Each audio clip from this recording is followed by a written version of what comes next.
శ్రీకాకుళం జిల్లాలో జాతీయ రహదారిపై దొంగతనాలకు పాల్పడుతున్న ముఠాను అరెస్ట్ చేసినట్లు ఎస్పీ మహేశ్వర్ రెడ్డి తెలిపారు. నిందితులు అందరూ రాజస్థాన్ రాష్ట్రానికి చెందినవారు అయినప్పటికీ శ్రీకాకుళం జిల్లాలోని కోస్తా ప్రాంతంలో టెంట్లతో నివాసం ఏర్పాట్లు చేసుకుని ఉంటున్నారని కూడా తెలిపారు. బయట ప్రదేశాల్లో పార్కింగ్ చేసిన ద్విచక్ర వాహనాలను కూడా దొంగతనం చేస్తుంటారు.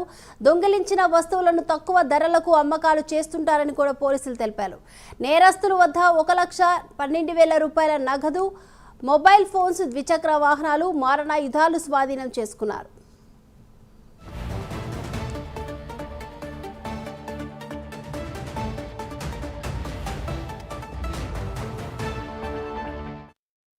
మనకి ఈరోజు ఇది శ్రీకాకుళం జిల్లాకి సంబంధించి కొన్ని ప్రాపర్టీ అఫెన్సెస్, తర్వాత బైక్ దొంగతనాలు, అలానే హైవే పైన రీసెంట్ గా జరిగిన ఈ రాబరీస్ ఏవైతే ఉన్నాయో దానికి సంబంధించి ఈరోజు కొంతమందిని పట్టుకోవడం జరిగింది, అరెస్ట్ చేయడం జరిగింది.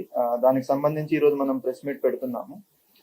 ఫస్ట్ మనకి లాస్ట్ మే నెల అంతకు ముందు లాస్ట్ 4-5 months లో హైవే పైన ఎస్పెషల్లీ మనకి టెక్కలి, నందిగామ, నర్సన్నపేట, లావేరు ఈ 4 పోలీస్ స్టేషన్ లిమిట్స్ లో నైట్ టైం మనకి ఏవైతే వెహికల్స్ ఏవైతే ఆగి ఉంటాయో ఆ వెహికల్స్ దగ్గరికి కొంతమంది వ్యక్తులు వెళ్ళి వాళ్ళని ఇట్లా ఇక్కడ చూపిస్తున్నట్టు ఇలాంటి వెపన్స్, ఈ కత్తులు ఏవైతే ఉన్నాయో వాటితో ఆ డ్రైవర్ ని కావచ్చు లేదా అక్కడ ఉన్న స్టాఫ్ ని కావచ్చు బెదిరించి వాళ్ళ దగ్గర ఉన్న డబ్బులు కానివ్వండి, సెల్ ఫోన్స్ కానివ్వండి, లేదంటే వాళ్ళ దగ్గర ఏదైనా క్యాష్ క్యారీ చేస్తుంటే వస్తువులు, మెయిన్ వస్తువులు ఏమైనా ఉంటే అవి తీసుకెళ్లడం అనేది జరిగింది.